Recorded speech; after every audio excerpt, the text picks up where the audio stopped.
नमोस्तु हे गुरुवर, नमोस्तु हे मुनिवर, नमोस्तु। और आइए आगे के जो हमारे विशिष्ट अतिथि हैं उनका इंट्रोडक्शन परिचय देने के लिए आमंत्रित करूंगा हमारे गुणायतन के यशस्वी अध्यक्ष श्रीमान विनोद जी काला। आइए जरकारा लेते हैं। बोलिए संत शिरोमणि आचार्य श्री विद्यासागर जी महाराज की, परम पूज्य मुनि श्री प्रमाण सागर जी महाराज की। आपके हाथों को क्या हो गया है? रोम रोम से आवाज आनी है तो दोनों हाथ ऊपर कीजिए, ठीक है ना? ठीक है ना? बोलिए हाँ, ये हुई बात। तो बोल संत शिरोमणि आचार्य श्री विद्यासागर जी महाराज की, परम पूज्य मुनि श्री प्रमाण सागर जी महाराज की, परम पूज्य मुनि श्री अरहत सागर जी महाराज की, समस्त आचार्य संघ की। ये हुई ना बात, आपकी आवाज शिरपुर पहुंच गई है और आपको मैं भी फोन आया है, आशीर्वाद भी उन्होंने दे दिया है, तो आशीर्वाद आचार्य श्री का मिल गया।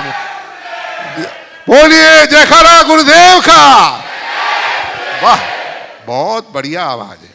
देखिए मैं आपको बता दें, बड़ी खुशी हो रही है आज इससे खुशी हो रही है, बहुत ज़बरदस्त खुशी हो रही है कि आज हमारे निर्माण के जितने भी हमारे कंसल्टेंट्स हैं, जो भी हमें हेल्प कर रहे हैं, जो भी हमें कुछ भी योगदान जो दे रहे हैं, वो सारी की सारी टीम यहाँ शिखर जी पधारी हुई है। और तालियां उनके लिए। और उनका इंट्रोडक्शन मैं आपको उसे कराता हूँ, उनका सम्मान भी करने के लिए वो ज़रा ऊपर आएंगे। मैं आपसे निवेदन करता हूँ, हमारे सबसे पहले मैं इंट्रोड्यूस कराता हूँ एरा कंसल्टेंट से ईराना जी। तालियां इनके लिए। ईराना जी जो हैं शख्सियत, ये वर्ल्ड में इस तरह के कई प्रोजेक्ट उन्होंने अपने आप से कराए हैं।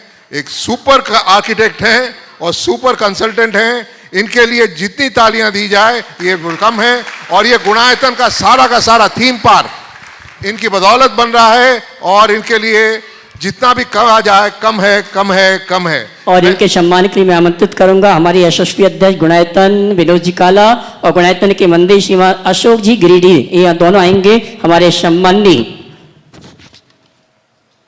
ईराना जी का सम्मान करें। ये वो शख्स है जिन्होंने अनुभव केंद्र के लिए बहुत मेहनत की। एक बार जोरदार तालियां कर इनका सम्मान करें।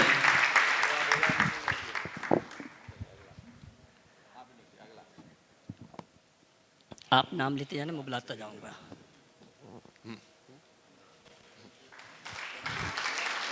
ईरानी जी, आप कुछ कहना चाहोगे हमारे समाज को? हाँ, आप लोग का समाज मुझे बहुत अच्छा लगता है। गुरु जी के दर्शन करने के very inspiring. I am very glad to meet him and I wish you all the best. Thank you. दूसरे, हाँ, अब मैं बुलाना चाहूंगा हमारे जो मीडिया के सुपरस्टार हैं। अपने देश में ऐसी शख्सियत कोई नहीं है दूसरी। और वो शख्सियत कौन है? अपना ही जेनी भाई, अपने ही दिगंबर जैन समाज का नग और रत्न। तो उनको बुलाते हुए मुझे बड़ा अच्छा लग रहा है। हमारे आ जाओ ना, अनुराग सोदिया गड़ाकोटा,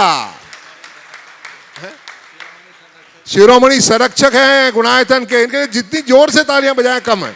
और इनके सम्मान के लिए मैं आमंत्रित करूंगा एनएल साहब और सवाजी सीओ गुणायतन, ये दोनों आएंगे हमारे सम्मानी। सोधिया जी का सम्मान करेंगे। अरे आपका जितना सम्मान किया जाए उतना कम है। आप सुपरस्टार हैं रियली। आप जब मीडिया देखोगे, आज हम लोगों ने देखी सोरिंग राइड की, कमाल है। आइए अगला नाम मैं लेना चाहूंगा।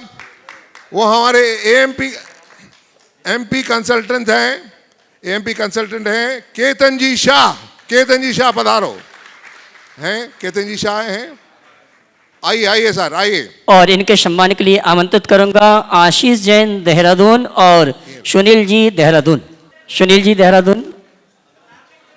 अगला नाम मैं लेना चाहूंगा हमारे लाइटिंग कंसल्टेंट का, श्री भगवान जी पधारो। वाकई भगवान है, क्या लाइटिंग का इनका ज्ञान है। कई अपने बड़े प्रोजेक्ट में इन्होंने लाइटिंग पूरी की है, लेजर लाइट शो किया है। तो और इनके सम्मान के लिए आमंत्रित करूंगा अनिल जी भदौरा, टीकमगढ़ गुणायतन ट्रस्टी नित्य शांति धारा पुण्याजक परिवार। आएंगे अनिल जी भदौरा जी। जो सारी लाइटिंग बाहर वाली हाँ जी। हो रही है ना, इन्होंने करनी है, लेजर शो इन्होंने करना है, तो इनके लिए सिद्धार्थ जी तालियां, का आशीर्वाद। तालियां, तालियां। सिद्धार्थ जी काशलीवाल आएंगे हमारे सम्मानी। और नेक्स्ट में बोला, आप थोड़े रुक जाए, कौन आ रहे हैं? शैलेन जी एक बार पुनः जावे हमारे सम्मानी अतिथि का सम्मान करने के लिए। और आप जिनका सब जो कोई जानते हैं वो हमसे जुड़े हैं, जो कि हमें सारे टेक्निकल कंसल्टेंसी दे रहे हैं, वो कौन है? आइनॉक्स। आइनॉक्स थिएटर तो सब जाते हैं। आइनॉक्स कंपनी से हमारे पास दो आए हैं। मैं बुलाना चाहूंगा शीतल जी और धनेश्वर जी को। शीतल जी, धनेश्वर जी आए, पधारे प्लीज। और इनके तालियां, सम्मान के तालियां लिए इनके लिए, जोरों से तालियां। ये आइनॉक्स के कितने theatres all over the country, और वो आए हैं हमें कंसल्टेंसी देने के लिए, ताकि आगे का जो थीम पार्क का काम हो बेहतरीन से बेहतरीन हो। तो इसके और लिए इनके सम्मान के लिए मैं आमंत्रित करूंगा श्रीमान कपूर जी जैन कोटा, आइए। और हरीश जी दिल्ली, ये दोनों आएंगे। एवीआई ग्रुप से लेना चाहूंगा अविनाश जी को, पहले बुलाना चाहता हूं। अविनाश जी आप पधारो। हमें जो ऑडियो प्रोजेक्टर्स, साउंड सिस्टम जो जिनके मिलने वाला है थीम पार्क में, उसका सारा बंदोबस्त कर रहे हैं अविनाश जी। अविनाश जी के लिए तालियां, तालियां, तालियां। और ये इस पूरी टीम को लेकर साथ में आए हैं, तो मैं उनकी टीम को बुलाना चाहूंगा साथ में। श्रीधर जी, विनोद जी एक मिनट। हाँ जी। और हमारे सम्मानी अविनाश जी का सम्मान करने के लिए आमंत्रित करूंगा हमारे इंजीनियर गुणायतन के अविनय शर्मा और विजेंद्र जी, ये दोनों आएंगे हमारे अविनाश जी का सम्मान का कार्यक्रम। आइए भाई साहब। आपकी तालियां कहाँ रुक गई? तालियां, तालियां, तालियां, कंटिन्यू प्लीज।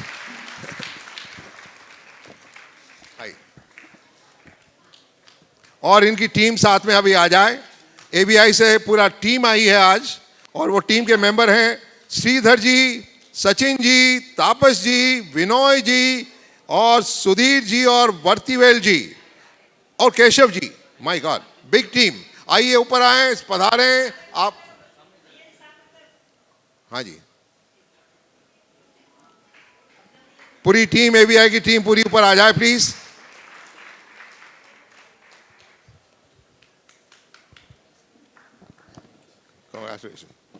कुछ कहना चाहोगे? क्या कहूँ मैं? It's a sparkling day for me. It was a very nice experience. I've never seen a setup like this in my life till date. Thank you so much. Thank you, thank you, thank you. What wonderful words you have said.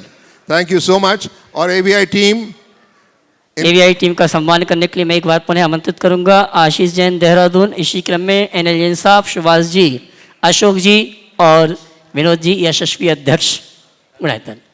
आइए, जिनके नाम लिए हैं सम्मान के लिए आ जावे। शैलेंद्र जी आप भी आ जावे। अगला आगे मैं बुलाना चाहूंगा सिस्टम एडी कॉर्पोरेशन से जाहिद जी। सिस्टम एडी कॉर्पोरेशन से जाहिद जी पधारो प्लीज। और पीछे इधर जाओ ना। एक-एक का सम्मान करते हैं। जाहिद जी हैं यहाँ, और हरीश जी दिल्ली आप भी आए। ओके, अब अगले जिनको बुलाना चाहूंगा वो हैं सारी जो हमारे थिएटर में जो ऑडियो वो थिएटर है 4DX थिएटर, जो सारी कुर्सियां और सारा इफेक्ट देने वाले हैं, वो हैं एमटीपी ग्रुप से राहुल चौधरी जी। Rahul come here. तालियां, तालियां, तालियां इनके लिए भी। आपकी तालियों में कमी नहीं होनी चाहिए प्लीज। ये सारे के सारे हमें हेल्प कर रहे हैं to come out with a super wonder theme park. Siddharth ji Kasliwal आए हमारे सम्मानीय अतिथियों का सम्मान करने के लिए। हाँ, और राहुल जी सपत्नीक यहाँ पर उपस्थित हैं, उनके सम्मान के लिए मैं आमंत्रित करूंगा शकुन दीदी आ जाए। यहाँ पीछे पीछे पीछे आ जाओ, पीछे जाओ, पीछे जाओ। राहुल जी आपको मालूम है हमारे समाज के सदस्य हैं, दिगंबर जैन समाज के सदस्य। तालियां उनके लिए जोरों से, पत्नियां आए। हाँ जी, अगला नाम जो लेना चाहूंगा वो है लांसर ग्रुप से हेमंत जी। लांसर ग्रुप हमारे क्या है, जो ऊपर फसाड होने वाला है, थीम पार्क का फसाड देखा होगा आपने, कि जो बाहर से जैसा खूबसूरत दिखेगा उसको करने के लिए लांसर ग्रुप ने ये काम बोझा लिया है अपने ऊपर। और लांसर ग्रुप से आए हैं हेमंत जी, इनके लिए तालियां तालियां तालियां। और इनके सम्मान के लिए आमंत्रित करूंगा श्रोमणी संरक्षक अनुराग जी सोधिया, मुंबई गड़ाकोटा। और जो हमें सोरिंग राइड जो दे रहे हैं, जो ऊपर चढ़ने वाली, आपने देखा होगा ना सामने थीम पार्क में, वो 20-20 कुर्सियां लगी हैं, वो सारी की सारी जिन्होंने दी है वो है नंदन ग्रुप से धनेश जी। धनेश जी पधारो, तालियां तालियां तालियां। वो धनेश जी के लिए भी नहीं है, he is not there. Okay, तो देखा माताओं बहनों, आपका जो थीम पार्क बनना है, जो अजूबा बनना है, उसको बनाने के लिए सारे देश के रत्नों को हमने चुना है, और हमारी टीम ने चुना है, गुणायत परिवार ने चुना, आप सब ने चुना है। और आपको अब यकीन हो गया होगा कि ये गुणायतन सुपर ड्यूपर अजूबा बनने वाला है। तो अभी तक नहीं जुड़े हो तो क्या करना है, क्या करना है, क्या करना है, और जोड़ना है, जुड़ना है। और जय जिनेंद्र। इनमें से कुछ हाँ जी, हमारे सम्माननीय अतिथि जिनका सम्मान का कार्यक्रम संपन्न हुआ, और ये बेबहुती हैं मुनिवर का जो सपना, उस सपने को साकार करने के लिए पूरा दिन रात समय दे रहे हैं। इनके लिए एक बार जोर ताली बजा के इनका सम्मान करें। और मैं चाहूँगा अगर आपसे ईराना जी को आमंत्रित करूँगा अपना सवाल प्रश्न करने के लिए। आइए साहब। गुरु जी नमस्ते। मेरा कोई क्वेश्चन नहीं है। बहुत सुंदर। पहले तो मैं आज इस पूरी टीम के लिए आशीर्वाद दूंगा। ईराना जी अपने क्षेत्र के एक बड़े स्तंभ हैं। आप लोग जब अनुभव केंद्र में जाते हो, उस पूरी बिल्डिंग की संरचना को देखते हो, तो हर कोई उससे प्रभावित होता है। उसके सूत्रधार मिस्टर ईराना पिछले 4 सालों से ये और इनकी पूरी टीम उस कार्य में बहुत कड़ी मेहनत कर रही है। मेरा बहुत आशीर्वाद है कि इसी तरीके से ये लोग जुड़कर आगे बढ़े। इसके अलावा अन्य जितनी भी कंपनीज के लोग यहाँ आए हैं, सबका बहुत अच्छा सहयोग है। अनुराग तो पूरी तरह से लगा हुआ ही है, लेकिन और भी जो लोग हैं वे सब, जब कोई भी बड़ा काम तभी पूरा होता है जब अनेक लोग उससे जुड़ करके अपना योगदान देते हैं। मुझे बहुत प्रसन्नता है कि बहुत अच्छी टीम गुणायतन के कार्य के लिए जुड़ी है और उसका परिणाम आ रहा है। मैं सभी से एक ही संदेश दूंगा कि आप लोग दुनिया में बहुत सारे प्रोजेक्ट किए हो, कर रहे हो और भविष्य में करोगे भी, लेकिन आपके जितने भी प्रोजेक्ट्स हैं वे सब मनोरंजन के। ये जो प्रोजेक्ट है ये मनोरंजन का नहीं, मनोमंथन का प्रोजेक्ट है। ये आपके जीवन का श्रेष्ठतम प्रोजेक्ट होगा, क्योंकि इस पूरे कार्यक्रम को देखने के बाद लोगों के जीवन में जो परिवर्तन होगा एक बहुत बड़ी उपलब्धि होगी। हमारी कोशिश उसी परिवर्तन की होनी चाहिए। मनोरंजन के साधन तो अनेक हैं, पर जब हम मनोरंजन के साथ व्यक्ति को मनोमंथन की तरफ मोड़ दें तो वो हमारी उपलब्धि है। मैं सबसे कहूँगा, आप लोग अपना सर्वश्रेष्ठ दे रहे हो, आगे भी देते रहोगे तो मैं एक कहूँगा आपको इसका रिटर्न भी जीवन का सर्वश्रेष्ठ मिलेगा। समझ गए? इसको किसी से और इसकी तुलना नहीं की जा सकती। सभी को मेरा आशीर्वाद। अगर किसी को कोई सवाल करना है तो आ जाए। Thank you. ठीक, बहुत बढ़िया। भाई राहुल सपत्निक। नमो मुनिद्वय के चरणों में मेरा बारंबार नमोस्तु, मेरे परिवार और ग्वालियर समाज का नमोस्तु। मुझे बहुत खुशी है महाराज जी कि इसमें ये काम कर रहे हैं, और मुझे बहुत बहुत प्रसन्नता है कि आपके श्री चरणों में ये आए हैं और मेरा भी आज सौभाग्य जगा कि हम आपका दर्शन करें। महाराज श्री, मेरा ये प्रश्न है कि गृहस्थ जीवन में कठिनाइयाँ तो बहुत आती हैं, हम उनको निकालते भी हैं, हमको ये भी पता है कि हमारे कर्म उदय हैं, लेकिन कभी अपेक्षा से ऊपर परेशानियाँ आती तो हमको ये लगता हमारा कितना पाप कर्म है, तो उस पाप को पुण्य में कैसे बदलें? पाप को पुण्य में बदलने का बड़ा सरल सा तरीका है। कैसा भी पाप आए उसे सहज भाव से स्वीकार लो, पाप का प्रकोप खत्म हो जाएगा, पाप पुण्य में बदल जाएगा। नमस्ते। बात को समझो, बात थोड़ी गहरी है, इतनी जल्दी ताली मत बजाओ। कैसा भी पापोदय आए, पापोदय आने से जब मन विचलित होता है तब दुख होता है बहुत। लेकिन अगर हमने अपने पाप को स्वीकार लिया तो कैसा भी पापोदय हो मन स्थिर रहता है। महाराज जी, कभी ये होता है कि हाँ बोलो। कि हमको कभी लगता है कि हमको मंदिर लेने आए, मंदिर के बाहर बैठे हैं, तब बहुत मंदिर के बोल तो रहा हूं, उस घड़ी क्षमता लाओ और ये सोचो ठीक है आज नहीं कल परिवर्तन होगा। सोच को सकारात्मक बनाओ। कम से कम हमको मंदिर, खुद मंदिर नहीं आया तो कम से कम मंदिर पहुंचा तो रहा है। हमारा इसमें पुण्य है कि हमको कभी रोकते नहीं और बहुत धर्म क्षेत्र सुंदर, में इसको बढ़ाते हैं। पॉजिटिव सोचो। अगर रोकते रखता तो क्या होता। बहुत बढ़िया। नमस्ते चलिए। महाराज। शिरोमणि संरक्षक मंडल पुण्यार्जक नित्य शांति धारा पुण्यार्जक परिवार अनुराग शोधिया मुंबई गड़ाकोटा, उसके बाद तैयार रहेंगे गुणायतन के मंत्री श्रीमान अशोक जी पांड्या, महामंत्री अशोक जी पांड्या गिरिडीह। महाराज श्री के चरणों में त्रिवार नमोस्तु नमोस्तु नमोस्तु। महाराज श्री, मेरा क्वेश्चन तो अभी कुछ नहीं था, हमारी शंका तो आपसे दर्शनों से समाधान हो गई, मगर हमारी श्रीमती जी का क्वेश्चन है शिल्पी का, तो वो उनने हमें भेजा है, वो हम सुनाते हैं। भावनाओं की थाल में भेज रही हूँ श्रद्धा के फूल, ऐसा पुण्य जगे गुरुवर बन जाऊँ आपके चरणों की धूल। मेरे हितोपदेशी गुरुवर के चरणों में मेरा सत सत नमन। गुरुवर, कुछ इच्छाएं ऐसी होती हैं जिनमें संघर्ष होता है, मानसिक आर्थिक, लेकिन उनकी पूर्ति से हमारी धार्मिक और सामाजिक और कहीं ना कहीं हमारी प्रभावना अवश्य होती है। तो गुरुवर, ऐसी इच्छाओं को दबा देना चाहिए या उन्हें पूरे मनोबल और दृढ़ता से पूरा करना चाहिए? बहुत अच्छी बात है। कुछ इच्छाएं ऐसी होती है जिसमें मानसिक और आर्थिक संघर्ष होता है, पर उससे धार्मिक, सामाजिक या सांस्कृतिक लाभ मिलता है। आपने पूछा ऐसी इच्छा को दबा देना चाहिए या पूरी लगन से उसे पूर्ण करना चाहिए। मेरा कहना है ये इच्छा शुभेच्छा कहलाती है।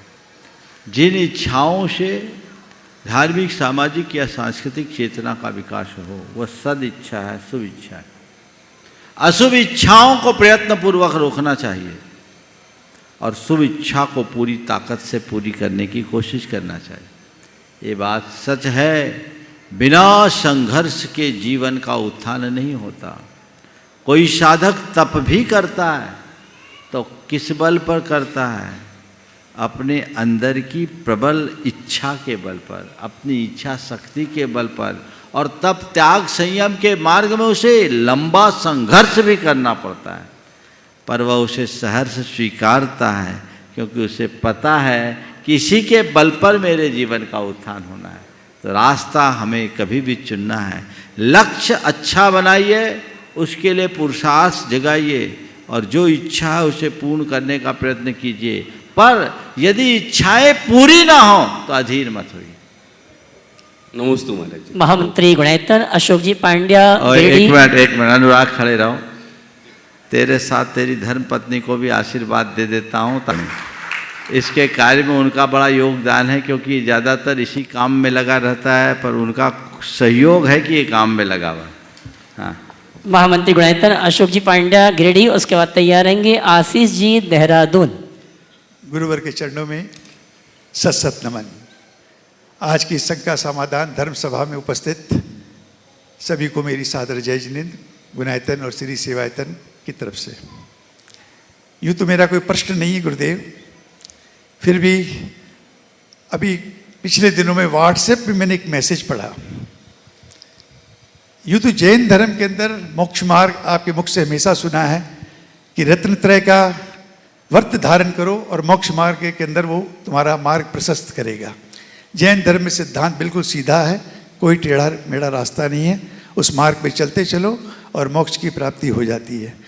लेकिन पिछले दिनों में मैंने एक व्हाट्सएप पढ़ा सनातन धर्म के बारे में, और वो पढ़ने का कारण था कि अभी पितृपक्ष चल रहा था पिछले दिनों में, जो कली खत्म हुआ। उसमें मैंने पढ़ा, एक बड़ा हंसी भी आई पढ़ करके, मेरे को एक मन में जिज्ञासा भी जागी कि आपके चरणों में ये प्रश्न रख करके मैं अपनी जिज्ञासा दूर करूं। उसमें लिखा था कि जो पूर्वज हमारे चले गए उनकी मुक्ति के लिए ये अक्सर पितृपक्ष के अंदर जाकर पितृदान देते हैं, और वो पितृदान देने की जो प्रथा है उनकी बड़ी अजीबोगरीब है। वो घाट के किनारे लंबे समय तक, हफ्ता, 10 दिन, 5 दिन, 15 दिन रहते हैं, और नित्य नियम के अनुसार वो नित्य नए नए पकवान बनाते हैं, और उन पकवानों को लेकर के घाट के किनारे बैठते हैं।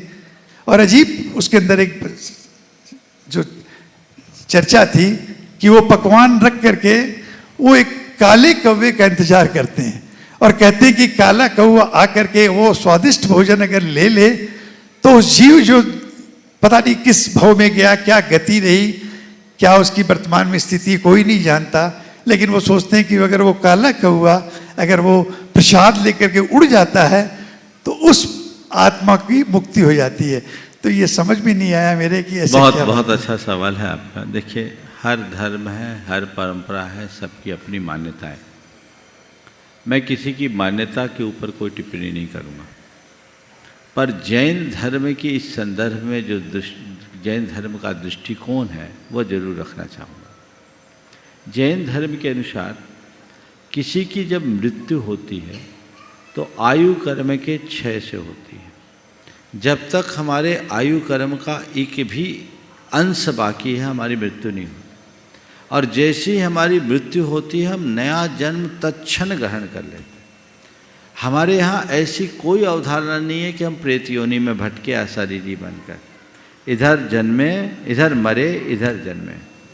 तो हमारे यहाँ जब ऐसी अवधारणा कोई भटकाव भी नहीं तो इस प्रकार के मुक्ति का कोई प्रयास ही नहीं। इसलिए जैन धर्म में किसी भी प्रकार की पितृ श्राद्ध आदि के अर्पण की कोई व्यवस्था नहीं है। मैं तो एक पंक्ति में ये कहूँगा कि जीते जी माँ बाप के प्रति श्रद्धा रखो तो श्राद्ध तर्पण की जरूरत ही नहीं पड़ेगी। जीते जी तो पूछे नहीं, बाद में ये सब कर्म करे, ये जैन धर्म नहीं मानता। जैन धर्म कहता है कि ऐसी कोई मान्यता नहीं, राख को सींचने से अंकुर नहीं होता, जो गया वो गया। हमें आज तक कभी याद नहीं आया कि हम किसे विलखते छोड़ करके आए हैं, तो हमें हमारे जाने के बाद भी जो हमारे बीच से गया है उनको हम याद कर रहे, वो हमें कभी याद नहीं कर सकता। तो ये बात तो समझना चाहिए। और इस तरह की अब मान्यताएं, बहुत सारी चीज़ें इससे जुड़ गई है। पर एक घटना मैं सुनाता हूँ। मैं जब गया चातुर्मास कर रहा था, वहाँ से बहुत सारे लोग मुझसे जुड़े, चूँकि वहाँ रामायण, गीता, ज्ञान वर्षा का एक कार्यक्रम हुआ था, और उस कार्यक्रम में वहाँ के अनेक स्थानीय समाज के लोग भी जुड़े थे, वही उसको ऑर्गेनाइज किए थे। तो वहाँ के एक बड़े संपन्न सज्जन थे, उन्होंने एक दिन मुझसे आके कहा, महाराज जी आज मुझे जैन होने का फल मिल गया। मैंने कहा क्या बात है भाई? बोले महाराज मैं बाहर से आया और रेलवे स्टेशन पर उतरा, श्राद्ध के दिन चल रहे थे, पंडे लोग आए, तो मैंने देखा कि मेरे आगे कुछ लोग और थे।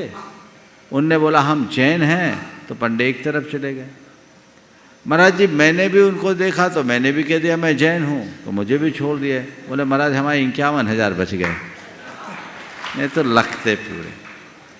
कहने का तात्पर्य ये है कि धार्मिक मान्यताएं अपनी जगह है, पर जैन धर्म की यही विशेषता है कि वो किसी भी प्रकार के अंधविश्वास और कर्म कांडों को मान्यता नहीं देता। हमें इस प्रकार के अंधविश्वासों और थोथे कर्म कांडों से बचना चाहिए। जैन धर्म में धर्म के नाम पर केवल उन्हीं क्रियाओं को मान्यता दी गई जिसका आत्मा की शुद्धि से संबंध है। जिनका आत्महित से, आत्मशुद्धि से कोई संबंध नहीं, उन्हें मूढ़ता की संज्ञा दी गई। क्या दी गई? मूढ़ता। धार्मिक अंधविश्वास ये किसी धर्मात्मा के जीवन में उचित नहीं है। तो ये जैन धर्म का अपना दृष्टिकोण है। मैं इसकी किंचित भी आलोचना नहीं करता कि श्राद्ध करना चाहिए या नहीं करना चाहिए, पर जैन धर्म की दृष्टि आप सबके बीच जरूर रखना चाहता हूँ। और ये अलग अलग धर्मों और परंपराओं में मान्यताएं हैं, कई प्रकार की मान्यताएं हमारे देश में आज भी ऐसी चल रही है, जिनके कारण कईयों का तो धंधा भी उसी से चलता है। तो ये परंपराएं हैं, अपनी अपनी जगह है। अब जिसको जो उचित लगे वो जाने अपनी श्रद्धा, अपनी मान्यता और अपने विश्वास के आधार पर मैं इतना जरूर कहूँगा, हर व्यक्ति की दृष्टि आध्यात्मिक होनी चाहिए और धर्म का अनुपालन भी वैज्ञानिक ढंग से करे तो वो ज़्यादा श्रेयस्कर। श्रीमान आशीष जी देहरादून, उसके बाद तैयार रहेंगे नैंशी जैन दम्भो। दोनों मुनि राजों के चरणों में बारंबार नमोस्तु। मेरे माता पिता की तरफ से महाराज श्री के चरणों में नमोस्तु। महाराज श्री, मेरा सवाल ये है कि अभी कुछ दिनों पहले मैंने अपना एक दोस्त अचानक खो दिया बीमारी में। दुख भी हुआ, थोड़ा परेशानी भी हुई, मगर उसके बाद फिर काम में व्यस्त हो गए तो अपने आप में फिर खो गए। गिल्ट भी लगती है कि हम टाइम नहीं दे रहे या जा नहीं पा रहे। तो इसको क्या समझे, मतलब मैं इनसेंसिटिव हूँ या समय का वो है? ये संसार की परिणति है। तुम सब भूल करके भी जाओगे तो क्या होगा? आना जाना तो लगा हुआ है, कौन किसको कब खो दे कोई पता नहीं। हम तो आप सबसे यही कहेंगे, दृष्टि को आध्यात्मिक रखो, व्यक्ति से प्रेम रखो, पर मोह किसी से मत रखो। प्रेम भाव अगर मन में जुड़ा है तो हम हर व्यक्ति के सुख दुख में साथ दें, शक्ति और परिस्थिति के अनुसार उसके काम आए, पर मोह भाव से अपने आप को बचा के रखें, उनसे सुरक्षित दूरी रख करके चलें। ठीक है, आज तुम्हारा दोस्त मित्र चला गया, वो तो लौट के नहीं आ सकता। इस घड़ी में उस परिवार के साथ तुम जितना अच्छा कर सकते हो करो, उनको अपना भावनात्मक संबल दो, इसके अलावा हमारे पास कोई रास्ता नहीं। बानिस पाटिल जी हमारे बीच उपस्थित हैं। मैं चाहूँगा मंच पे आए, परम पूज्य मुनिवर के श्री चरण में नमन करते हुए गुरुवंदना का शोभा प्राप्त करें और उनके सम्मान के लिए आमंत्रित करूँगा मैं विनोद जी और अशोक जी को। नैंशी जैन दमोह, उसके बाद तैयार है नंदन ग्रुप के श्रीमान पाटिल जी। मेरे और मेरे परिवार की ओर से महाराज श्री के चरणों में बारंबार नमोस्तु। महाराज श्री, मेरा प्रश्न ये है कि जैसे कि हमारे धर्म में जिन दर्शन को काफ़ी महत्व दिया गया है, लेकिन अगर कोई व्यक्ति डेली मंदिर जा रहा है और उसके मन में कसाय भरी हुई है, और अदर एंड पे अगर कोई व्यक्ति मंदिर नहीं जा रहा लेकिन उसके भाव अच्छे हैं, लोगों के प्रति दया भाव है, तो हमें इन दोनों में से किस चीज़ को ज़्यादा प्रेफरेंस देनी चाहिए? देखिए, जो मंदिर जा रहा है और कषाय कर रहा है वो गलत कर रहा है। उसे चाहिए कि वो मंदिर जाए तो अपने कषायों को कम करे, मंदिर जाए और अपने कषायों को कम करे। लेकिन जो मंदिर नहीं जा रहा है, भाव अच्छे रख रहा है, कदाचित मंदिर और जाने लगे तो भाव और अच्छे होंगे, सोने में सुगंध जैसी बात हो। ठीक है, हाँ। श्रीमान पाटिल जी का सम्मान अध्यक्ष और महामंत्री गुणायतन संपन्न कर रहे हैं। अंशी जैन बांदकपुर, उसके बाद तैयार रहेंगे नित्य शांति धारा पुण्याजक परिवार अनिल, क्षमा करना, महेंद्र राजेंद्र राजू जड़ी बूटी परिवार ललितपुर।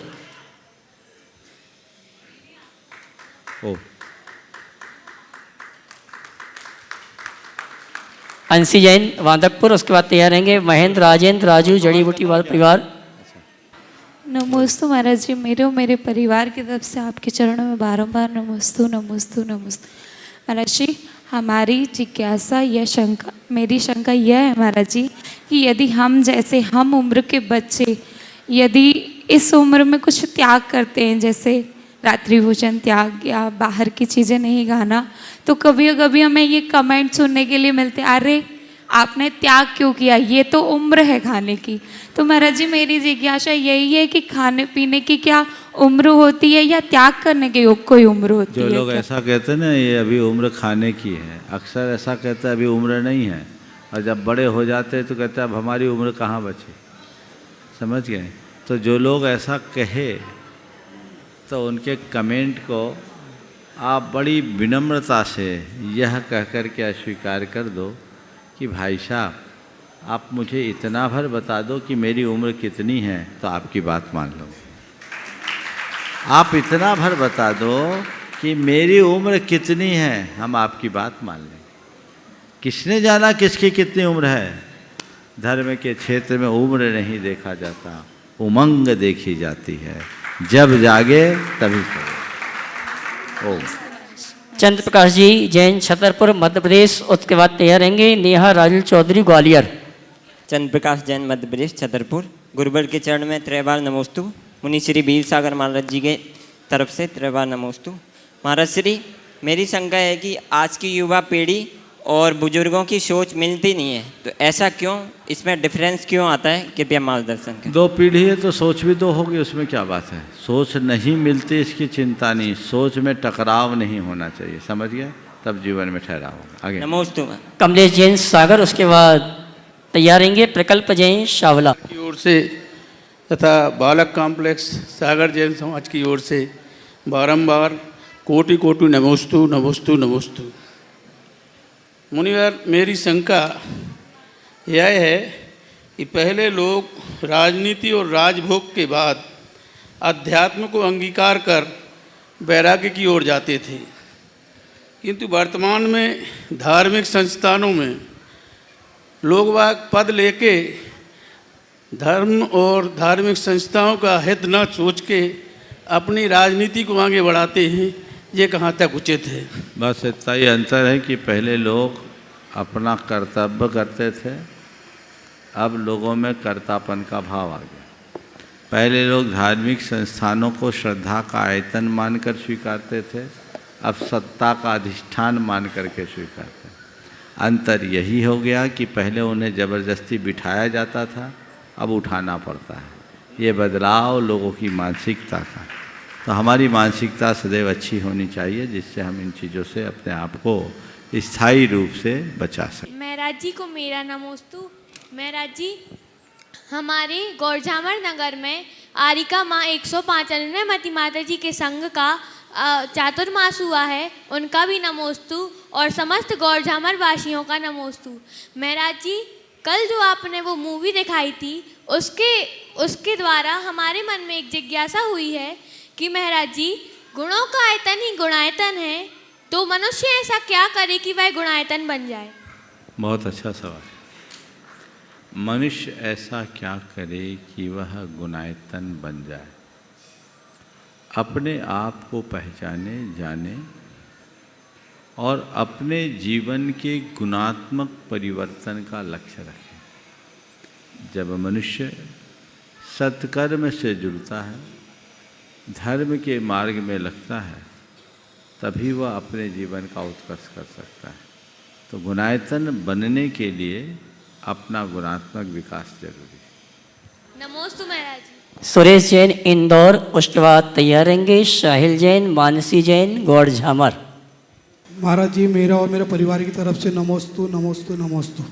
महाराज जी, मेरा सवाल है, एक आदमी जीवन भर किराए के मकान में रहता है और फिर वो अब एक मजदूरी करके, मेहनत मजदूरी करके अपना मकान बनाता है और घर के मकान में जब जाता है तो उसकी मृत्यु हो जाती है, तो क्या ये उसका पाप का उदय क्रम है या मकान का कोई दोष है? ये तो संसार की परिणति है। आप गरीब आदमी की बात बोलते, मैं तो एक ऐसे आदमी की बात आपसे कहता हूँ।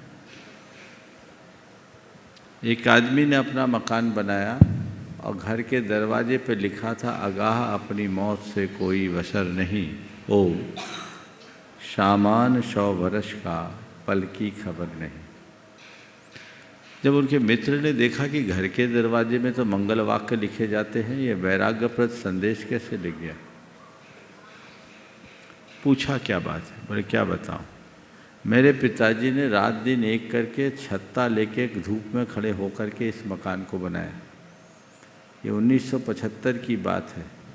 उस समय 30 लाख रुपए की लागत लगी थी। एक एक चीज़ बड़ी शिद्दत से लगाई, लेकिन जिस दिन गृह प्रवेश किया, एक पैर घर के भीतर दूसरा बाहर, वहीं उनका देहांत हो गया।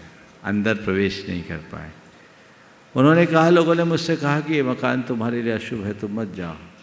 तो तो वो व्यक्ति भी बहुत मस्त था। उसने कहा नहीं, मैं इसी मकान में रहूँगा, ये मकान मेरे लिए शुभ है क्योंकि मुझे जीवन की वास्तविकता का ज्ञान कराता है। और उन्होंने घर के दरवाजे पे लिख के रख लिया, आगाह अपनी मौत से कोई वसर नहीं, सामान 100 बरस का, पल की खबर नहीं। अभी ऐसे हादसा हुआ महाराज जी, एक ने घर के मकान में प्रवेश किया और वो जैसे गया मुहूर्त करा और अच्छे भक्ति वगैरह सब करी, पाठ वाठ सब कराया और अस्पताल गया और अस्पताल से वापस ये स्थिति हो गई। यही संसार है, इसे अगर व्यक्ति समझ ले तो उसका बेड़ा पार। नमस्ते महाराज। साहिल मानसी जैन गौरझामर, उसके बाद तैयार रहेंगे सचिन अलका शुभजैन इंदौर। गुरुवर के चरणों में मेरा, मेरे परिवार का, सकल दिगंबर जैन समाज गौरझामर और आरिका माँ अनुनयमती माता जी की तरफ से नमोस्तु नमोस्तु बारंबार नमोस्तु भगवान। गुरुवर, मेरा एक प्रश्न है कि कहते हैं कि पूर्व जन्म में अच्छे कर्मों के कारण जैन कुल में आप जन्म लेते हैं, लेकिन देखा गया है कि दूसरे कुल में जन्म लेने वाले व्यक्ति भी बहुत जो अवक्ष का सेवन करते हैं और वो बहुत तरक्की और समृद्धि करते हैं, लेकिन वहीं जैन समाज में कुछ त्यागी वृत्ति होते हैं जिनको मैंने खुद ने देखा है, वो उसके बावजूद भी तरक्की या समृद्धि नहीं कर पाते हैं। शंका समाधान कीजिए गुरुवर। देखो, मैं एक बात बड़े साफ शब्दों में कहना चाहूँगा, समृद्धि और गरीबी का संबंध धर्म और अधर्म से नहीं, संतुष्टि और असंतुष्टि धर्म और अधर्म से जुड़ी। कोई जरूरी नहीं कि जो धर्मी हो संपन्न हो और जो पापी हो गरीब हो। लोक में ऐसी मान्यता चल पड़ी है कि जिसके पास जितना पैसा है उसका उतना पुण्य है, ऐसा लोग मानते हो। अगर पुण्य का मापदंड पैसा होगा ना, तो दुनिया में सबसे पुण्यहीन हम लोग होंगे। बोलो मेरे पास क्या है? एक ढेला भी है, एक पैसा है, बोलो हमारे पास क्या है? एक पिछी है और कमंडल, यही ना हमारे साथ। और क्या ये भी तुम लेना चाहो तो हम देने को तैयार। लेकिन क्या मानोगे हमें तुम, पुण्यवान की पापी? हाँ बोलो, माइक पे बोलो। पुण्यवान महाराज। फिर ये धारणा कहाँ तक ठीक कि जिसके पास पैसा उसका उतना पुण्य है जी महाराज जी, और जिसके पास जितना अभाव उसका उतना पाप है। समझ गए जी। हाँ, सवाल पैसे के होने और न होने का नहीं है, सवाल पैसे की चाह होने और न होने का है। तुम लोग गरीब किसको मानते हैं? वो जिसके पास कम पैसा हो। गलत। गरीब वह नहीं जिसके पास कम पैसा है, गरीब वह है जिसे पैसे कम लगते हों। ऐसा दिखता है मेरे पास कम पैसे हो, जिन्हें पैसे की कमी खले वो गरीब है। समझे? जिन्हें पैसे की कमी खलती है वो गरीब है। गरीब वो नहीं जिसके पास कुछ नहीं है। चाह ना हो तो अगर कोई सच्चा धर्मी होगा ना, तो वो रूखी रोटी खा करके भी संतोष करेगा, और संतोष ही धर्म का प्रत्यक्ष फल है। और अधर्मी होगा, पापी, अरबपति होगा तो भी असंतुष्ट होगा, टेंशन में जिएगा, क्योंकि पाप का प्रत्यक्ष फल संताप है। समझ गए? इसलिए धारणा हटा दो, अरे ये धर्म करता है फिर भी गरीब है, वो पाप करता है फिर भी अमीर है। वैसी अमीरी चाहिए तो कर लो। धर्म पैसा नहीं देता, धर्म प्रसन्नता देता है, धर्म संतोष देता है, धर्म अपने अंदर स्थिरता देता है। धर्म एक साधना है, वो प्रेरणा पाओगे तभी अपने जीवन को प्रशस्त बना पाओगे। महाराज जी एक और शंका थी। एक ही। सचिन अलका शुभजैन इंदौर, उसके बाद तैयार रहेंगे गुणायतन ट्रस्टी नित्य शांति धारा पुण्याज परिवार अनिल शिका भदौरिया टीकमगढ़। नमस्तु नमस्तु नमस्तु। मेरा प्रश्न ये है कि भगवान जी ने इंसान क्यों बनाए? भगवान के भगवान जी ने इंसान क्यों बनाया? बहुत अच्छा है। भगवान जी ने इंसान क्यों बनाया? अच्छा सवाल है। पहले तो मैं कहूँ कि भगवान ने इसलिए इंसान को बनाया कि भगवान को चाहिए कि मुझे कोई परेशान करने वाला तो हो। अगर इंसान नहीं बनता तो भगवान बड़े निश्चिंत, समझ गए? तो इंसान इसीलिए बनाया है कि उनको कोई परेशान करने वाला हो। 24 घंटे भगवान के दरवाजे पर गुहार कौन लगाता है? इंसान की कोई और, है ना? खैर ये बात तो मैंने ऐसे ही कही है, सच्चे अर्थों में भगवान ने किसी को नहीं बनाया, सब अपने आप बने, समझ गए? और भगवान ने इंसान को नहीं बनाया, इंसान ही भगवान बनता है। तुम अगर अपने जीवन को ऊंचा उठाओगे, त्याग तप का रास्ता अंगीकार करोगे, अपनाओगे, अपने अंदर की बुराइयों को मिटा डालोगे, तो तुम ही भगवान हो जाओगे, समझ गए? तो भगवान हमसे जुदा नहीं है। जिसमें बुराई है वो इंसान, और जिसने बुराइयों को जीत लिया वो भगवान। चलिए एक ही, चलिए अगला। नमोस्तु नमोस्तु महाराज जी। प्रभासगिरी की सभी ट्रस्टियों की तरफ से, सभी मेंबर्स की तरफ से भी नमोस्तु। मेरे परिवार, भदौरा परिवार की ओर से भी नमोस्तु महाराज जी। मेरा एक शंका है मन में कि 24 तीर्थंकर भगवान वर्तमान में हैं, भूतकाल में भी भगवान हैं, उनके नाम 24 लिखे हुए हैं, लेकिन भविष्य काल में भी भगवान के नाम लिखे हुए हैं। तो वो कैसे अपन ने कल्पना की कि आगे आने वाले जो 24 तीर्थंकर हैं उनके नाम आज कैसे अपन डिसाइड कर सकते हैं या लिख सकते हैं? आप जीवन में किसी भविष्यवक्ता से मिले हो? इस धरती पर आज भी बहुत सारे ऐसे भविष्यवक्ता हैं जो भविष्य की बात आज भी बता देते हैं, बताते हैं कि नहीं? जी जी। जब आज कोई भविष्यवक्ता किसी व्यक्ति के भविष्य को बता सकता है, तो इसका मतलब कोई ऐसे भी होंगे जो भविष्य को पूरी तरह जान सके, और जो उसे पूरी तरह जान लेते हैं उन्हें ही हम भगवान कहते हैं। भगवान की वाणी में ये सब निकला है, सर्वज्ञ प्रभु ने ये सब बताया है, जिसे उन्होंने अपने दिव्य ज्ञान से जाना है। हम केवल जो सामने उसे जानते हैं, और भगवान के ज्ञान में अतीत और अनागत भी वर्तमान की तरह झलकता है, इसलिए उन्होंने हमें बताया। महाराज जी, अभी कुछ समय पहले पता लगा था कि सागर के कोई वंदना करने गए थे और वहाँ उनका देहांत हो गया था, और बाद में नीचे तक आने में बड़ी परेशानी हुई थी। तो हम तो सिर्फ शेखर जी में एक ही मान के चलते हैं कि यदि इस समय कोई भी इस तरह की कोई परिस्थिति आती है, सिर्फ हमारे गुरु ही उस परिस्थिति को सोच के वो कोई ना कोई उपाय उसका निकाल सकते हैं कि क्या करें। यदि किसी की असामयिक मृत्यु हो जाती है तो उसको नीचे तक कम से कम उसका रास्ता निकल रहा है, बहुत जल्दी हो रहा है, 1-2 दिन में आप तक वो सूचना पहुंच जाएगी। नमोस्तु नमोस्तु। पुष्पेंद्र सिंह गढ़कोटा, उसके बाद तैयार रहेंगी श्रीमती मंजू जैन भोपाल। महाराज जी 3 बार नमोस्तु नमोस्तु नमोस्तु। महाराज श्री दंडवत प्रणाम का क्या महत्व है? जैन धर्म में क्या शेखर जी की वंदना दंडवत प्रणाम से की जा सकती है? देखिए, विभिन्न परंपराएं हैं और अलग अलग परंपराओं में अपना भक्ति, समर्पण या प्रणाम अर्पित करने का अलग अलग तरीका है। जैन परंपरा में पंचांग या साष्टांग नमन, पंचांग नमस्कार हम लोग करते हैं तो दोनों पैर मोड़कर, दोनों हाथ जोड़कर और सिर झुका लेते हैं, पंचांग होता है। और सिर जब जमीन में रख देते हैं और ढोक लगाते हैं तो साष्टांग होता है। कुछ परंपरा में अपने इष्ट के समक्ष पूरी तरह लेट करके जो प्रणाम किया जाता है उसको दंडवत प्रणाम, यानी पूर्ण समर्पण का ये द्योतक है। तो प्रणाम कोई भी कर सकते हैं, जहाँ जैसी परिपाटी है वैसे करें, और ये तो अंदर के हृदय का भाव।